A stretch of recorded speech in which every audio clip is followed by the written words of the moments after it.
ਓ ਮੇਰੀ ਸੰਗਤ ਪੋਚ ਸੋਚ ਦਿਨ ਰਾਤੀ। ਮੇਰਾ ਕਰਮ ਕੁਟਿਲਤਾ ਜਨਮ ਕੁਪਾਂਤੀ। ਰਾਮ ਗੁਸਈਆ ਜੀ ਕੇ ਜੀਵਨਾ ਮੋਹਿ ਨਾ ਵਿਸਾਰੋ ਮੈਂ ਜਨ ਤੇਰਾ।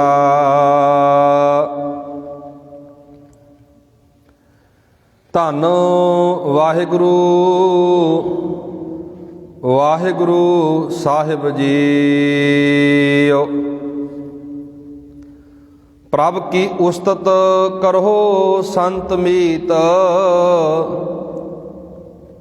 ਸਾਵਧਾਨ ਇਕਾਗਰ ਚੀਤ। ਸੁਖਮਣੀ ਸਹਿਜ ਗੋਬਿੰਦ ਗੁਣ ਨਾਮ। ਜਿਸ ਮਨ ਬਸੈ ਸੋ ਹੋਤ ਨਿਦਾਨ। ਸਰਬ ਇੱਛਾ ਤਾਂ ਕੀ ਪੂਰਨ ਹੋਏ। ਪ੍ਰਧਾਨ ਪੁਰਖ ਪ੍ਰਗਟ ਸਭ ਲੋਏ। ਸਭ ਤੇ ਊਚ ਪਾਏ ਅਸਥਾਨ। ਬਹੁਰ ਨਾ ਹੋਵੈ ਆਵਨ ਜਾਨ। ਹਰ ਧਨ ਖਾਟ ਚਲੈ ਜਨ ਸੋਏ। ਨਾਨਕ ਜਿਸੈ ਪ੍ਰਾਪਤ ਹੋਏ। ਖੇਮ ਸ਼ਾਂਤ ਰਿਦ ਨਵ ਨਿਦ। ਬੁੱਧ ਗਿਆਨ ਸਰਬ ਤੈ ਸਿਧ। ਵਿਦਿਆ ਤਪ ਜੋਗ ਪ੍ਰਭ ਧਿਆਨ। ਗਿਆਨ ਸ੍ਰੇਸ਼ਟ ਊਤਮ ਇਸ਼ਨਾਨ। ਚਾਰ ਪਦਾਰਥ ਕਮਲ ਪ੍ਰਗਾਸ। ਸਭ ਕੈ ਮਦ ਸਗਲ ਤੇ ਉਦਾਸ। ਸੁੰਦਰ ਚਤਰ ਤਤ ਕਾ ਵੇਤਾ। ਸਮਦਰਸੀ ਏਕ ਦ੍ਰਿਸ਼ਟੇਤਾ। ਇਹ ਫਲ ਤਿਸ ਜਨ ਕੈ ਮੁਖ ਭਨੇ। ਗੁਰ ਨਾਨਕ ਨਾਮ ਬਚਨ ਮਨ ਸੁਨੇ। ਇਹ ਨਿਧਾਨ ਜਪੈ ਮਨ ਕੋਏ। ਸਭ ਜੁਗ ਮੈਂ ਤਾਂ ਕੀ ਗਤ ਹੋਏ।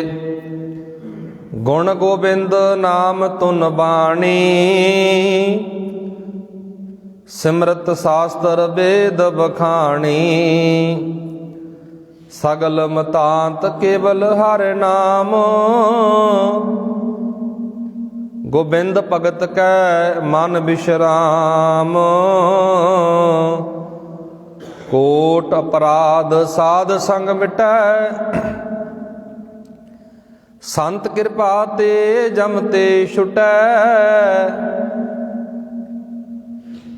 ਜਾ ਕੈ ਮਸਤਕ ਕਰਮ ਪ੍ਰਭ ਪਾਏ। ਸਾਧ ਸ਼ਰਨ ਨਾਨਕ ਤੇ ਆਏ। ਜਿਸ ਮਨ ਬਸੈ ਸੁਨੇ ਲਾਏ ਪ੍ਰੀਤ। ਤਿਸ ਜਨ ਆਵੈ ਹਰ ਪ੍ਰਭ ਚੀਤ। ਜਨਮ ਮਰਨ ਕਾ ਦੁਖ ਨਿਵਾਰੈ। ਜਨਮ ਮਰਨਤਾ ਕਾ ਦੁਖ ਨਿਵਾਰੈ। ਦੁਲਭ ਦੇ ਤਤਕਾਲ ਉਧਾਰੈ। ਨਿਰਮਲ ਸ਼ੋਭਾ ਅੰਮ੍ਰਿਤ ਤਾਂ ਕੀ ਬਾਣੀ। ਏਕ ਨਾਮ ਮਨ ਮਾਹੇ ਸਮਾਨੀ। ਦੁਖ ਰੋਗ ਬਿਨਸੇ ਭੈ ਪਰਮ। ਸਾਧ ਨਾਮ ਨਿਰਮਲ ਤਾਂ ਕੇ ਕਰਮ। ਸਭ ਤੇ ਊਚ ਤਾਂ ਕੀ ਸ਼ੋਭਾ ਬਣੀ। ਨਾਨਕ ਇਹ ਗੁਣ ਨਾਮ ਸੁਖਮਨੀ। ਸਭ ਤੇ ਊਚ ਤਾਂ ਕੀ ਸ਼ੋਭਾ ਬਣੀ। ਨਾਨਕ ਇਹ ਗੁਣ ਨਾਮ ਸੁਖਮਨੀ।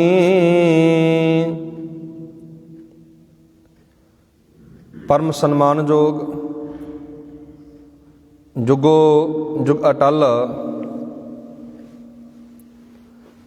ਚਬਰ ਤਖਤ ਦੇ ਮਾਲਕ ਸਾਹਿਬ ਸਤਿਗੁਰੂ ਧੰਨ ਧੰਨ ਸ੍ਰੀ ਗੁਰੂ ਗ੍ਰੰਥ ਸਾਹਿਬ ਜੀ ਮਹਾਰਾਜ ਤਿੰਨਾਂ ਦੀ ਹਜ਼ੂਰੀ ਅੰਦਰ ਜੁੜ ਮਿਲ ਬੈਠੇ ਅਤ ਸਤਿਕਾਰਯੋਗ ਸਨਮਾਨਯੋਗ ਸਤਸੰਗੀ ਜਨੋ, ਬਹੁਤ ਹੀ ਵਡਭਾਗੇ ਹਾਂ ਜੋ ਕਿ ਰੋਜ਼ਾਨਾ ਲੜੀਵਾਰ ਕਥਾ ਵਿਚਾਰ ਦੇ ਨਾਲ ਜੁੜਦੇ ਹਾਂ। ਲੜੀਵਾਰ ਚੱਲ ਰਹੀ ਕਥਾ ਵਿਚਾਰ ਗੌੜੀ ਸੁਖਮਣੀ ਮਹਿਲਾ ਪੰਜਵਾ। ਗੁਰੂ ਗ੍ਰੰਥ ਸਾਹਿਬ ਦਾ ਪਾਵਨ ਪਵਿੱਤਰ ਅੰਕ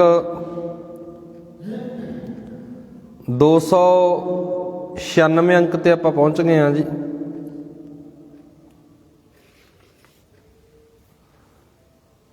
ਲੜੀਵਾਰ ਇਸ ਬਾਣੀ ਦੀ 24 ਨੰਬਰ ਅਸ਼ਟਪਦੀ ਹੈ, ਅਖੀਰਲੀ ਅਸ਼ਟਪਦੀ ਹੈ। ਆਓ ਗੁਰਮੁਖੋ ਵਿਚਾਰਾਂ ਦੀ ਆਰੰਭਤਾ ਕਰਨ ਤੋਂ ਪਹਿਲਾਂ ਸਤਿਗੁਰਾਂ ਤੋਂ ਆਗਿਆ ਲੈ ਲਈਏ। ਦੋਵੇਂ ਹੱਥ ਜੋੜ ਕੇ ਬੁਲੰਦ ਆਵਾਜ਼ ਵਿੱਚ ਆਖੋ ਜੀ, ਵਾਹਿਗੁਰੂ ਜੀ ਕਾ ਖਾਲਸਾ ਵਾਹਿਗੁਰੂ ਜੀ ਕੀ ਫਤਿਹ। ਕੱਲ ਦੇ ਦੀਵਾਨਾਂ ਵਿੱਚ ਸ਼ਲੋਕ ਤੇ 4 ਬੰਦਾਂ ਦੀ ਵਿਚਾਰ ਆਪਾਂ ਕਰ ਚੁੱਕੇ ਹਾਂ।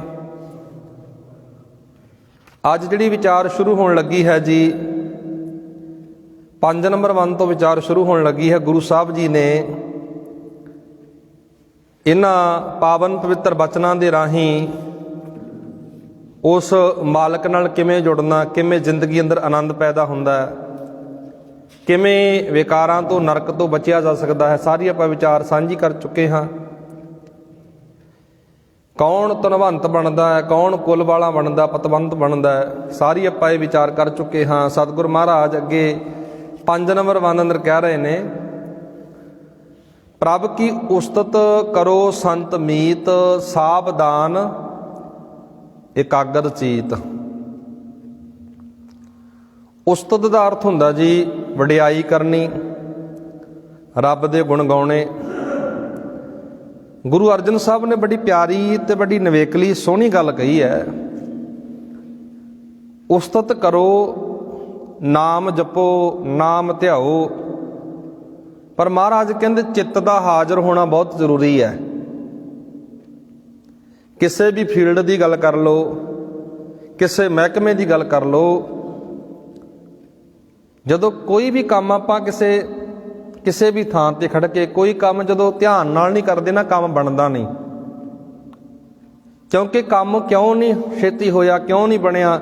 ਕੰਮ ਦੇ ਅੰਦਰ ਸਾਡੀ ਸੁਰਤ ਕੇਂਦਰਿਤ ਨਹੀਂ ਹੁੰਦੀ, ਸਾਡਾ ਧਿਆਨ ਕੇਂਦਰਿਤ ਨਹੀਂ ਹੁੰਦਾ। ਜਦੋਂ ਆਪਾਂ ਧਰਮ ਦੇ ਦਾਇਰੇ ਅੰਦਰ ਗੱਲ ਕਰਾਂਗੇ ਨਾ, ਤੁਸੀਂ ਵੇਖੋਗੇ ਧਰਮ ਦੇ ਦਾਇਰੇ ਅੰਦਰ ਵੀ ਇਸ ਤਰ੍ਹਾਂ ਹੀ ਹੋ ਰਿਹਾ ਹੈ। ਰਟਨ ਬਹੁਤ ਕੀਤੇ ਜਾਂਦੇ ਨੇ, ਪਾਠ ਬਹੁਤ ਕੀਤਾ ਜਾ ਰਿਹਾ ਹੈ। ਬਸ ਇੱਕ ਅਸੀਂ ਨੇਮ ਪੂਰਾ ਕਰ ਲਿਆ, ਬਸ ਅਸੀਂ ਇੱਕ ਨੇਮ ਨਿਭਾ ਲਿਆ, ਚੰਗੀ ਗੱਲ ਆ। ਬਾਣੀ ਪੜ੍ਹਨੀ, ਬਾਣੀ ਸੁਣਨਾ, ਬਾਣੀ ਵਿਚਾਰਨਾ, ਪਰ ਮਹਾਰਾਜ ਕਹਿੰਦੇ ਚਿੱਤ ਇਕਾਗਰ ਨਹੀਂ ਸੀ, ਕਰ ਸਾਰਾ ਕੁਝ ਲਿਆ। ਇਸ ਕਰਕੇ ਮਹਾਰਾਜ ਨੇ ਕਿਹਾ ਨਾ, ਬੱਧਾ ਝੱਟੀ ਜੋ ਭਰੈ ਨਾ ਗੁਣ ਨਾ ਪੁਕਾਰ। ਗੁਰੂ ਸਾਹਿਬ ਕਹਿੰਦੇ ਬੱਧਾ ਝੱਟੀ ਕੰਮ ਨਾ ਕਰਿਆ ਕਰ। ਆਪਾਂ ਇੱਕ ਜਿਵੇਂ ਆਪਾਂ ਕਹਿ ਦਿੰਦੇ ਫਾਹਾ ਵੱਢਣਾ, ਸਤਿਗੁਰੂ ਮਹਾਰਾਜ ਕਹਿੰਦੇ ਜੇ ਵਡਿਆਈ ਕਰਨੀ ਆ ਨਾ, ਉਸਤਤ ਕਰਨੀ ਆ, ਇਕਾਗਰ ਚਿੱਤ ਹੋ ਕੇ ਕਰਿਆ ਕਰ। ਇਕਾਗਰ ਚਿੱਤ ਹੋ ਕੇ ਪਤਾ ਕੀ ਅਰਥ ਹੈ ਜੀ? ਜਦੋਂ ਮਨ ਉਸ ਵਾਹਿਗੁਰੂ ਨਾਲ, ਪ੍ਰਮਾਤਮਾ ਨਾਲ ਜੁੜ ਗਿਆ, ਮਨ ਮੰਦੇ ਖਿਆਲਾਂ ਤੋਂ, ਭੈੜੇ ਵਿਚਾਰਾਂ ਤੋਂ ਉੱਪਰ ਉੱਠ ਗਿਆ। ਮੈਂ ਜਿਹੜੀ ਗੱਲ ਕਰਦਾ ਸੀ ਵੀ ਸਾਡਾ ਸਮਾਜ, ਜੇ ਅਸੀਂ ਸਾਡੇ ਸਮਾਜ ਦੀ ਗੱਲ ਕਰੀਏ, ਅਸੀਂ ਧਰਮ ਕਰਮ ਤਾਂ ਨਿਭਾ ਰਹੇ ਹਾਂ, ਦੇਖਾ ਦੇਖੀ। ਪਰ ਗੁਰਬਾਣੀ ਦੇ ਅਰਥਾਂ ਨੂੰ, ਗੁਰਬਾਣੀ ਦੀ ਵਿਚਾਰ ਨੂੰ ਬਹੁਤ ਘੱਟ ਸਮਝਦੇ ਹਾਂ। ਮਾਫ ਕਰਨਾ ਜੀ, ਇੱਕ ਸਾਡੀ ਫਾਰਮੈਲਿਟੀ ਜੋ ਹੋ ਗਈ ਵੀ ਚਲੋ ਆਹ ਵੀ ਕੰਮ ਨਿਬੇੜ ਦਈਏ, ਆਹ ਵੀ ਕੰਮ ਨਿਬੇੜ ਦਈਏ। ਪਰ ਜਿਸ ਦਿਨ ਗੁਰੂ ਨਾਨਕ ਦੀ ਥਿਊਰੀ ਨੂੰ, ਗੁਰੂ ਨਾਨਕ ਦੇ ਧਰਮ ਨੂੰ ਇਕਾਗਰ ਚਿੱਤ ਹੋ ਕੇ ਸਮਝਾਂਗੇ ਨਾ, ਫਿਰ ਜ਼ਿੰਦਗੀ ਜਿਉਣ ਦਾ ਢੰਗ, ਤਰੀਕਾ, ਜ਼ਿੰਦਗੀ ਜਿਉਣ ਦਾ ਆਨੰਦ ਵੀ ਬੜਾ ਵੱਖਰਾ ਆਵੇਗਾ। ਹੁਣ ਮਹਾਰਾਜ ਨੇ 2 ਸ਼ਬਦ ਵਰਤੇ, ਪ੍ਰਭ ਕੀ ਉਸਤਤ ਕਰੋ ਸੰਤ ਮੀਤ।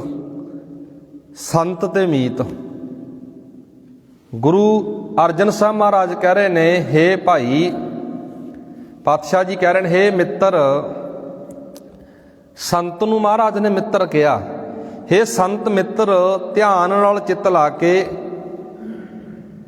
ਆਪਣੇ ਧਿਆਨ ਨੂੰ ਉਸ ਮਾਲਕ ਨਾਲ ਜੋੜ ਕੇ, ਧਿਆਨ ਨਾਲ ਚਿੱਤ ਨੂੰ ਇੱਕ ਨਿਸ਼ਾਨੇ ਤੇ ਟਿਕਾ ਕੇ ਅਕਾਲ ਪੁਰਖ ਦੀ ਸਿਫਤ ਕਰਿਆ ਕਰੋ। ਪ੍ਰਭੂ ਦੀ ਸਿਫਤ ਆ ਨਾ ਜਿਹੜੀ, ਰੱਬ ਦੀ ਵਡਿਆਈ ਹੈ ਜਿਹੜੀ, ਉਹ ਸਾਨੂੰ ਅਡੋਲ ਕਰ ਦਿੰਦੀ ਹੈ, ਡੋਲਣ ਨਹੀਂ ਦਿੰਦੀ। ਜਿਹੜੀ ਆਪਾਂ ਇੱਥੇ ਵਿਚਾਰ ਪੜ੍ਹ ਰਹੇ ਹਾਂ ਜੀ, ਸਤਿਗੁਰ ਮਹਾਰਾਜ ਇਸ ਪੰਕਤੀ ਅੰਦਰ ਕਹਿ ਰਹੇ ਨੇ, ਪ੍ਰਭ ਕੀ ਉਸਤਤ ਕਰੋ ਸੰਤ ਮੀਤ, ਸਾਵਧਾਨ ਇਕਾਗਰ ਚੀਤ। ਸਾਵਧਾਨ ਹੋ ਜਾਣਾ, ਇਕਾਗਰ ਚਿੱਤ ਹੋ ਜਾਣਾ। ਜਦੋਂ ਆਪਾਂ ਗੁਰੂ ਅੱਗੇ ਅਰਦਾਸ ਕਰਦੇ ਹਾਂ, ਇਕਾਗਰ ਚਿੱਤ ਹੁੰਦੇ ਹਾਂ। ਬਾਣੀ ਪੜ੍ਹਦੇ ਇਕਾਗਰ ਚਿੱਤ ਹੁੰਦੇ ਹਾਂ। ਬਾਣੀ ਸੁਣਦੇ ਇਕਾਗਰ ਚਿੱਤ ਹੁੰਦੇ ਹਾਂ। ਪਾਤਸ਼ਾਹ ਜੀ ਦਾ ਇਹਨਾਂ 2 ਪੰਕਤੀਆਂ ਦੇ ਵਿੱਚ ਕਹਿਣ ਦਾ ਭਾਵ ਇਹੋ ਗੱਲ ਹੈ, ਇਹੋ ਵਿਚਾਰ ਦੇ ਰਹੇ ਨੇ। ਮਹਾਰਾਜ ਕਹਿੰਦੇ ਧਰਮ ਦੇ ਦਾਇਰੇ ਵਿੱਚ ਆ ਕੇ ਇਕਾਗਰ ਚਿੱਤ ਹੋ। ਧਰਮ ਇਹ ਨਹੀਂ ਵੀ ਚਲੋ ਵੇਖਾ ਵੇਖੀ ਆਪਾਂ ਵੀ ਆਹ ਕੰਮ ਕਰ ਲਿਆ, ਵੇਖਾ ਵੇਖੀ ਆਪਾਂ ਵੀ ਆਹ ਕਰ ਲਿਆ। ਜੋ ਕਰਦਾ ਨਾ ਇਕਾਗਰ ਚਿੱਤ ਹੋ ਕੇ ਕਰਿਆ ਕਰ। ਨਾਮ ਜਪਦਾ ਇਕਾਗਰ ਚਿੱਤ ਹੋ ਕੇ। ਕਿਤੇ ਇਹ ਗੱਲ ਨਾ ਹੋਵੇ ਮੂੰਹ ਜੀਭ ਤੇਰੀ ਰੱਬ ਰੱਬ ਅੱਲਾ ਅੱਲਾ ਕਰੀ ਜਾਵੇ, ਮਨ ਕਿਤੇ ਹੋਰ ਦੌੜਿਆ ਫਿਰਦਾ ਰਵੇ।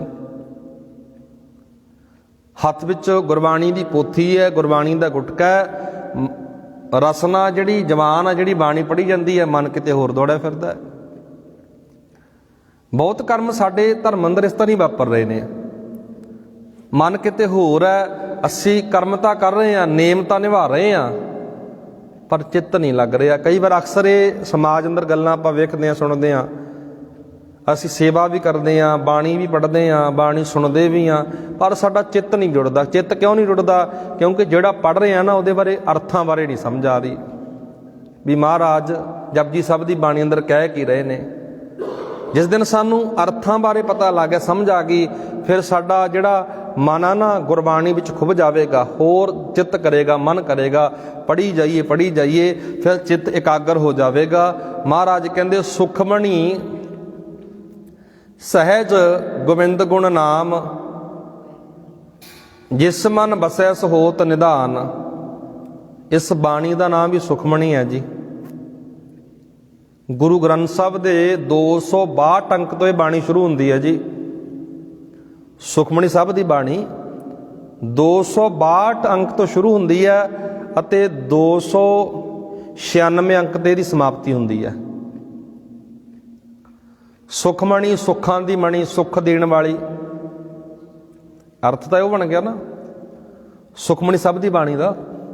ਹੁਣ ਮਹਾਰਾਜ ਕਹਿੰਦੇ ਸੁਖਮਣੀ ਸਹਿਜ ਗੋਬਿੰਦ ਗੁਣ ਨਾਮ। ਮਹਾਰਾਜ ਕਹਿੰਦੇ ਜੇ ਤੂੰ ਸੁੱਖ ਪ੍ਰਾਪਤ ਕਰਨਾ ਚਾਹੁੰਦਾ ਨਾ, ਸਹਿਜ ਪ੍ਰਾਪਤ ਕਰਨਾ ਚਾਹੁੰਦਾ, ਗੋਬਿੰਦ ਗੁਣ ਨਾਮ, ਗੋਬਿੰਦ ਦੇ ਗੁਣ ਗਾ ਕੇ, ਗੋਬਿੰਦ ਦਾ ਨਾਮ ਜਪ ਕੇ, ਰੱਬ ਦਾ ਨਾਮ ਜਪ ਕੇ ਜ਼ਿੰਦਗੀ ਅੰਦਰ ਸੁੱਖ ਮਿਲ ਜਾਣਗੇ, ਸੁੱਖ ਪ੍ਰਾਪਤ ਹੋ ਜਾਣਗੇ। ਮਹਾਰਾਜ ਕਹਿੰਦੇ ਜਿਸ ਮਨ ਬਸੈ ਸੋ ਹੋਤ ਨਿਧਾਨ। ਜਿਹਦੇ ਮਨ ਅੰਦਰ ਸੁੱਖਾਂ ਦੀ ਮਣੀ, ਸੁਖਮਣੀ, ਜਿਹਦੇ ਅੰਦਰ ਸਹਿਜ ਆ ਗਿਆ, ਜਿਹਦੇ ਅੰਦਰ ਟਿਕਾ ਆ ਗਿਆ, ਮਹਾਰਾਜ ਕਹਿੰਦੇ ਉਹਦੇ ਮਨ ਵਿੱਚ ਨਿਧਾਨ ਪੈਦਾ ਹੋ ਜਾਂਦਾ। ਨਿਧਾਨ ਦਾ ਅਰਥ ਪਤਾ ਕੀ ਹੈ? ਖਜ਼ਾਨਾ। ਜਿਹਨੇ ਲਗਨ ਦੇ ਨਾਲ ਇਕਾਗਰ ਚਿੱਤ ਹੋ ਕੇ ਨਾਮ ਧਿਆ ਲਿਆ, ਨਾਮ ਜਪ ਲਿਆ, ਉਹਦੇ ਮਨ ਅੰਦਰ ਖਜ਼ਾਨਾ ਪੈਦਾ ਹੋ ਜਾਂਦਾ ਗੁਣਾਂ ਦਾ। ਉਹ ਗੁਣਾਂ ਦੀ ਖਾਨ ਬਣ ਜਾਂਦਾ, ਗੁਣਾਂ ਦਾ ਖਜ਼ਾਨਾ ਬਣ ਜਾਂਦਾ। ਅੱਗੇ ਮਹਾਰਾਜ ਕਹਿੰਦੇ ਸਰਬ ਇੱਛਾ ਤਾਂ ਕਿ ਪੂਰਨ ਹੋਏ, ਪ੍ਰਧਾਨ ਪੁਰਖ ਪ੍ਰਗਟ ਸਭ ਲੋਏ। ਉਸ ਪ੍ਰਾਣੀ ਦੀਆਂ ਸਾਰੀਆਂ ਇੱਛਾ ਪੂਰੀਆਂ ਹੋ ਜਾਂਦੀਆਂ ਨੇ। ਜਿਹੜਾ ਇਕਾਗਰ ਚਿੱਤ ਹੁੰਦਾ ਹੈ। ਅੱਗੇ ਮਹਾਰਾਜ ਕਹਿੰਦੇ ਪ੍ਰਧਾਨ ਪੁਰਖ ਪ੍ਰਗਟ ਸਭ ਲੋਏ। ਪ੍ਰਧਾਨ ਦਾ ਅਰਥ ਹੈ ਜੀ ਮੰਨਿਆ ਪ੍ਰਮੰਨਿਆ। ਪ੍ਰਧਾਨ ਦਾ ਜਿਹੜਾ ਅਰਥ ਹੈ ਇੱਥੇ ਪ੍ਰਧਾਨ ਪੁਰਖ ਪ੍ਰਗਟ ਸਭ ਲੋਏ। ਲੋਏ ਦਾ ਅਰਥ ਲੁਕਾਈ ਦੇ ਅੰਦਰ, ਦੁਨੀਆ ਦੇ ਅੰਦਰ, ਸੰਸਾਰ ਅੰਦਰ, ਜਗਤ ਅੰਦਰ ਉਹ ਪ੍ਰਗਟ ਹੋ ਗਿਆ ਨਾਮ ਦੇ ਰਾਹੀਂ, ਸੁਖਮਣੀ ਦੇ ਰਾਹੀਂ। ਉਹਨੇ ਆਪਣੇ ਆਪ ਨੂੰ ਵਧੀਆ ਬਣਾ ਲਿਆ, ਜੀਵਨ ਦਾ ਪੱਧਰ ਉਚਾਈ ਵੱਲ ਲੈ ਗਿਆ। ਅੱਗੇ ਮਹਾਰਾਜ ਕਹਿ ਰਹੇ ਨੇ ਸਭ ਤੇ ਊਚ ਪਾਏ ਅਸਥਾਨ, ਬਹੁਰ ਨਾ ਹੋਵੇ ਆਵਨ ਜਾਨ। ਸਭ ਤੋਂ ਉੱਚਾ ਉਹਨੂੰ ਟਿਕਾਣਾ ਮਿਲ ਗਿਆ, ਜਿਹਨੂੰ ਬਾਣੀ ਅੰਦਰ ਬੇਗਮਪੁਰਾ ਵੀ ਕਿਹਾ। ਸਹਿਜ ਅਵਸਥਾ ਬੇਗਮਪੁਰਾ, ਜਿੱਥੇ ਗਮ ਨਹੀਂ ਹੁੰਦਾ। ਮਨ ਫੁਰਨਿਆਂ ਤੋਂ ਰਹਿਤ ਹੋ ਗਿਆ, ਵਿਕਾਰਾਂ ਤੋਂ ਰਹਿਤ ਹੋ ਗਿਆ, ਉੱਚਾ ਥਾਂ ਪਾ ਲਿਆ। ਹੁਣ ਇਹਨੂੰ ਧਿਆਨ ਨਾਲ ਪੜ੍ਹਿਓ ਜੀ। ਮਹਾਰਾਜ ਕਹਿੰਦੇ ਸਭ ਤੇ ਊਚ ਪਾਏ ਸਥਾਨ, ਬਹੁਰ ਨਾ ਹੋਵੇ ਆਵਨ ਜਾਨ। ਬਹੁਰ ਦਾ ਅਰਥ ਹੈ ਦੁਬਾਰਾ। ਉਹਦਾ ਦੁਬਾਰਾ ਆਉਣਾ ਜਾਣਾ ਨਹੀਂ ਹੁੰਦਾ। ਆਉਣਾ ਜਾਣਾ ਕੀ ਹੁੰਦਾ? ਜੰਮਣਾ ਤੇ ਮਰਨਾ। ਜੰਮਦਾ ਬੰਦਾ, ਮਰਦਾ ਬੰਦਾ ਕਦੋਂ ਹੈ? ਜੰਮਣਾ ਮਰਨਾ ਕੀ ਹੁੰਦਾ? ਆਤਮਿਕ ਤੌਰ ਤੇ ਮਨ ਕਰਕੇ ਫੁਰਨਿਆਂ ਵਿੱਚ ਬੰਦਾ ਮਰਦਾ ਹੈ, ਫੁਰਨਿਆਂ ਵਿੱਚ ਹੀ ਬੰਦਾ ਜਿਉਂਦਾ ਹੈ। ਮਨ ਵਿੱਚ ਫੁਰਨੇ ਪੈਦਾ ਹੁੰਦੇ ਨੇ। ਕਈ ਵਾਰ ਇੰਨੇ ਚੰਗੇ ਖਿਆਲ ਪੈਦਾ ਹੁੰਦੇ ਨੇ ਨਾ, ਬੰਦੇ ਦਾ ਮਨ ਖੁਸ਼ੀ ਮਹਿਸੂਸ ਕਰਦਾ ਹੈ। ਕਈ ਵਾਰ ਇੰਨੇ ਮੰਦੇ ਤੇ ਮਾੜੇ ਫੁਰਨੇ ਪੈਦਾ ਹੁੰਦੇ ਨੇ, ਉਹ ਫੇਰ ਮਰ ਜਾਂਦਾ। ਜੰਮਣ ਮਰਨਾ ਮਹਾਰਾਜ ਕਹਿੰਦੇ ਇਸ ਤਰ੍ਹਾਂ ਹੋ ਰਿਹਾ ਹੈ। ਆਵਾ ਗਵਣ ਹੋਤ ਹੈ ਫੁਨ ਫੁਨ, ਇਹ ਪ੍ਰਸੰਗ ਨਾ ਟੁੱਟੈ। ਜੰਮਣਾ ਤੇ ਮਰਨਾ, ਬੰਦਾ ਹਰ ਰੋਜ਼ ਜੰਮਦਾ ਵੀ ਹੈ ਤੇ ਮਰਦਾ ਵੀ ਹੈ। ਮੰਦੇ ਖਿਆਲਾਂ ਵਿੱਚ ਮਰਦਾ ਹੈ, ਚੰਗੇ ਖਿਆਲਾਂ ਵਿੱਚ ਜਿਉਂਦਾ ਹੋ ਜਾਂਦਾ। ਇਹ ਤਾਂ ਮਨ ਫੁਰਨਿਆਂ ਦਾ ਘਰ ਹੈ, ਇਹਦੇ ਵਿੱਚ ਫੁਰਨੇ ਆਉਣਗੇ। ਜੇ ਅਸੀਂ ਇਸ ਮਨ ਨੂੰ ਭੈੜੇ ਫੁਰਨਿਆਂ ਤੋਂ ਰੋਕਣਾ ਚਾਹੁੰਦੇ ਹਾਂ, ਬਚਾਉਣਾ ਚਾਹੁੰਦੇ ਹਾਂ, ਤਾਂ ਸਾਡੇ ਕੋਲ ਇੱਕੋ ਇੱਕ ਸਹਾਰਾ ਹੈ, ਗੁਰਬਾਣੀ, ਗੁਰੂ ਗ੍ਰੰਥ ਸਾਹਿਬ ਦੀ ਵਿਚਾਰ। ਸਾਡਾ ਮਨ ਫੁਰਨਿਆਂ ਤੋਂ, ਭੈੜੇ ਖਿਆਲਾਂ ਤੋਂ, ਮੰਦੇ ਖਿਆਲਾਂ ਤੋਂ ਪਰੇ ਹੋ ਸਕਦਾ ਹੈ। ਇੱਥੇ ਗੁਰੂ ਸਾਹਿਬ ਜੀ ਕਹਿ ਰਹੇ ਨੇ ਸਭ ਤੇ ਊਚ ਪਾਏ ਸਥਾਨ, ਬਹੁਰ ਨਾ ਹੋਵੇ ਆਵਨ ਜਾਨ। ਹਰ ਧਨ ਖਾਟ ਚੱਲੇ ਜਨ ਸੋਏ, ਨਾਨਕ ਜਿਸੈ ਪ੍ਰਾਪਤ ਹੋਏ। ਮਹਾਰਾਜ ਕਹਿੰਦੇ ਉਹ ਪ੍ਰਾਣੀ, ਉਹ ਮਨੁੱਖ ਜਿਹਦੀ ਅਵਸਥਾ ਉੱਚੀ ਹੋ ਜਾਂਦੀ ਹੈ, ਸ਼ੋਭਾ ਸੰਸਾਰ ਅੰਦਰ ਪ੍ਰਗਟ ਹੋ ਜਾਂਦੀ ਹੈ, ਉਹ ਜ਼ਿੰਦਗੀ ਵਿੱਚ ਧਨ ਖੱਟ ਕੇ ਲੈ ਕੇ ਜਾਂਦਾ ਹੈ। ਕਿਹੜਾ ਧਨ? ਨਾਮ ਰੂਪੀ ਧਨ, ਗਿਆਨ ਰੂਪੀ ਧਨ। ਨਾਨਕ ਜਿਸੈ ਪ੍ਰਾਪਤ ਹੋਏ। ਮਹਾਰਾਜ ਕਹਿੰਦੇ ਜਿਹਨੂੰ ਇਹ ਨਾਮ ਰੂਪੀ ਧਨ ਪ੍ਰਾਪਤ ਹੋ ਗਿਆ, ਪਾਤਸ਼ਾਹ ਜੀ ਕਹਿ ਰਹੇ ਨੇ ਉਹ ਮਨੁੱਖ ਪ੍ਰਭੂ ਦਾ ਨਾਮ ਰੂਪੀ ਧਨ ਖੱਟ ਕੇ ਜਗਤ ਤੋਂ ਜਾਂਦਾ ਹੈ, ਆਪਣਾ ਨਾਮਣਾ ਉੱਚਾ ਬਣਾ ਲੈਂਦਾ ਹੈ। ਖੇਮ ਸ਼ਾਂਤ ਰਿੱਧ ਨਵ ਨਿਧ, ਬੁੱਧ ਗਿਆਨ ਸਰਬ ਤੈ ਸਿੱਧ। ਖੇਮ ਦਾ ਅਰਥ ਹੁੰਦਾ ਜੀ ਅਟਲ ਸੁਖ। ਪਾਤਸ਼ਾਹ ਜੀ ਕਹਿੰਦੇ ਅਟਲ ਸੁਖ ਮਨ ਦਾ ਟਿਕਾਓ, ਰਿੱਧੀਆਂ ਨੌ ਖਜ਼ਾਨੇ। ਅਕਾਲ, ਪਾਤਸ਼ਾਹ ਜੀ ਕਹਿ ਰਹੇ ਨੇ ਉਸ ਅਕਾਲ ਪੁਰਖ ਦਾ ਗਿਆਨ ਪ੍ਰਾਪਤ ਕਰਨਾ, ਅਕਲ ਗਿਆਨ ਤੇ ਸਾਰੀਆਂ ਕਰਮਾਤਾਂ ਉਸ ਮਨੁੱਖ ਵਿੱਚ ਆ ਜਾਂਦੀਆਂ ਨੇ। ਇਹਨੂੰ ਧਿਆਨ ਨਾਲ ਥੋੜਾ ਸਮਝੋ। ਖੇਮ ਸ਼ਾਂਤ ਰਿੱਧ ਨਵ ਨਿਧ, ਨੌ ਖਜ਼ਾਨੇ, ਰਿੱਧੀਆਂ ਸਿੱਧੀਆਂ। ਆਪਾਂ ਇੱਕ ਬਚਨ ਪੜਿਆ ਸੀ ਜੀ, ਨੌ ਨਿਧ ਅੰਮ੍ਰਿਤ ਪ੍ਰਭ ਕਾ, ਨਾਮ ਦੇਹੀ ਮੈਂ ਇਸਕਾ ਵਿਸ਼ਰਾਮ।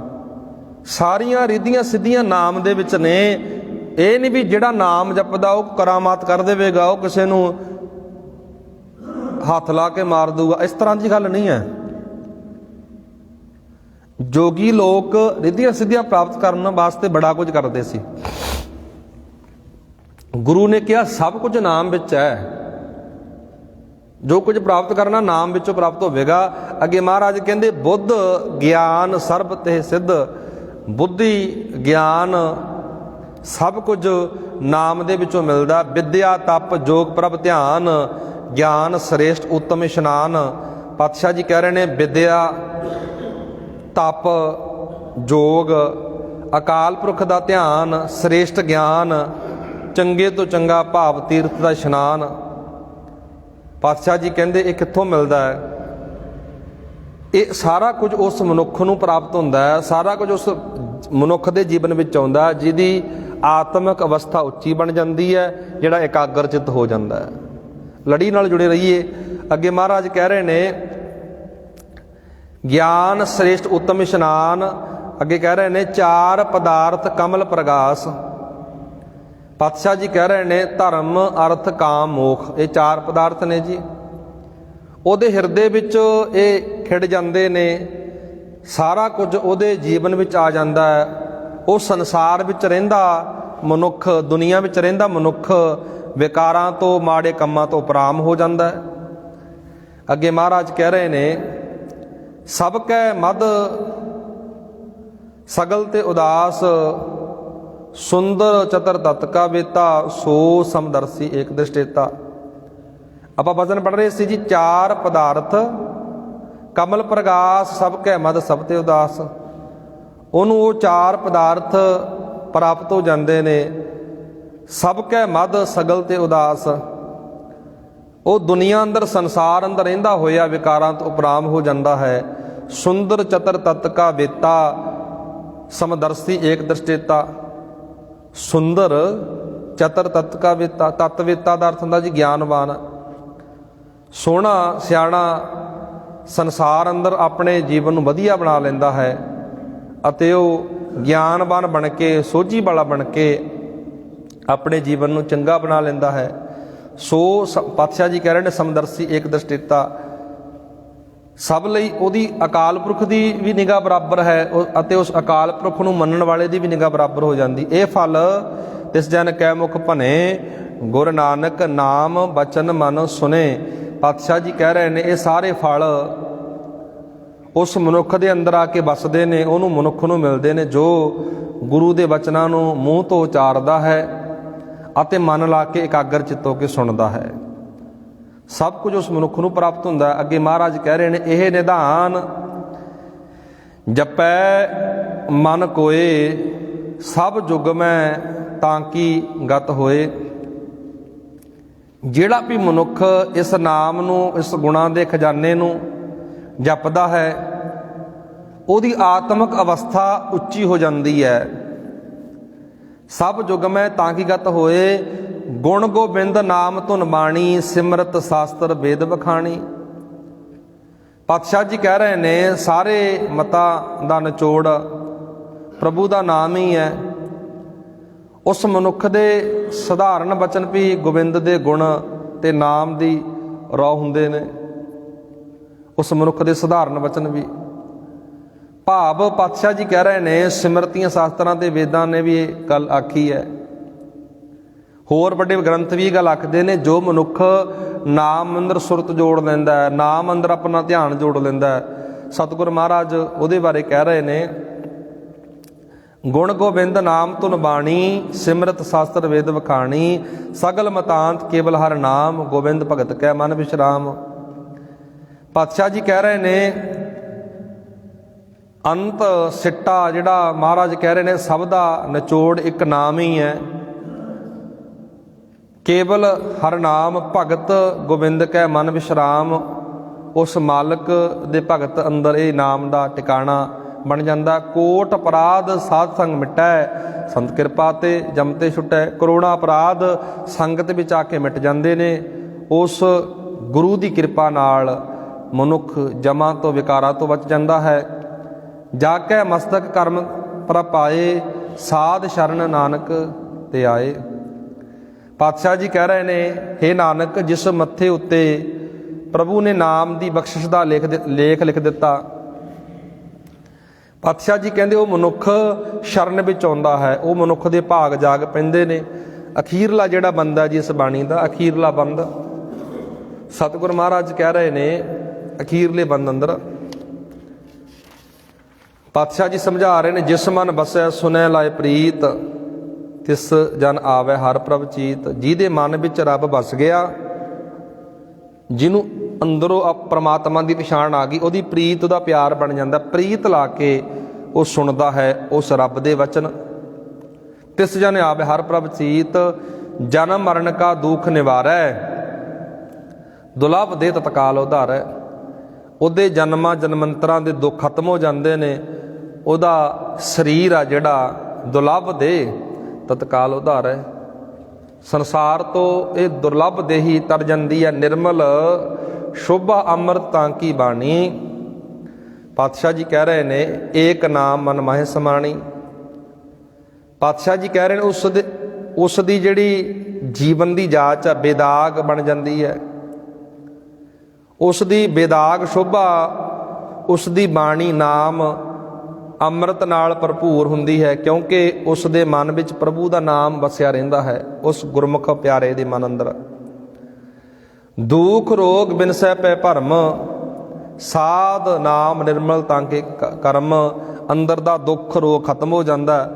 ਪਾਤਸ਼ਾਹ ਜੀ ਕਹਿੰਦੇ, ਪਾਤਸ਼ਾਹ ਜੀ ਸਮਝਾ ਰਹੇ ਨੇ, ਉਸ ਦਾ ਨਾਮ ਸਾਧ ਪੈ ਜਾਂਦਾ ਹੈ ਅਤੇ ਉਹ ਵਿਕਾਰਾਂ ਤੋਂ ਰਹਿਤ, ਮੈਲ ਤੋਂ ਰਹਿਤ ਹੋ ਜਾਂਦਾ ਹੈ। ਸਭ ਤੇ ਊਚ ਤਾਂ ਕੀ ਸ਼ੋਭਾ ਬਣੀ, ਨਾਨਕ ਇਹ ਗੁਣ ਨਾਮ ਸੁਖਮਣੀ। ਅਖੀਰ ਦੇ ਵਿੱਚ ਸਤਿਗੁਰੂ ਜੀ ਕਹਿ ਰਹੇ ਨੇ ਸਭ ਤੋਂ ਉੱਚੀ ਸ਼ੋਭਾ ਉਸ ਨੂੰ ਮਿਲਦੀ ਹੈ, ਵਡਿਆਈ ਉਸ ਨੂੰ ਮਿਲਦੀ ਹੈ। ਹੇ ਨਾਨਕ, ਇਹ ਗੁਣ ਜਿਹੜੇ ਗੁਣਾਂ ਬਾਰੇ ਆਪਾਂ ਉੱਪਰ ਗੱਲ ਕਰਕੇ ਆਏ ਹਾਂ, ਇਸ ਗੁਣ ਦੇ ਕਾਰਨ ਪ੍ਰਭੂ ਦਾ ਨਾਮ ਸੁੱਖਾਂ ਦੀ ਮਣੀ ਭਾਵ ਸਰਬੋਤਮ ਸੁੱਖ ਹੈ। ਸਭ ਤੋਂ ਵੱਡਾ ਸੁੱਖ ਪ੍ਰਭੂ ਦਾ ਨਾਮ ਹੈ। ਜ਼ਿੰਦਗੀ ਅੰਦਰ ਅਸੀਂ ਤਮਾਮ ਪਦਾਰਥ ਪ੍ਰਾਪਤ ਕਰ ਸਕਦੇ ਹਾਂ, ਪਰ ਜੋ ਸੁੱਖ ਨਾਮ ਦੇ ਵਿੱਚੋਂ ਮਿਲਦਾ ਨਾ, ਨਾਮ ਦੇ ਵਿੱਚੋਂ ਹੀ ਮਿਲਣਾ ਹੈ। ਗੁਰੂ ਕਿਰਪਾ ਕਰੇ ਜੀ। ਇਸ ਲੜੀਵਾਰ ਵਿਚਾਰ ਆਪਾਂ ਬੜੇ ਲੰਮੇ ਸਮੇਂ ਤੋਂ, ਕਰੀਬ ਕਾਫੀ ਸਮੇਂ ਤੋਂ ਆਪਾਂ ਇਸ ਬਾਣੀ ਦੀ ਵਿਚਾਰ ਕਰ ਰਹੇ ਸੀ।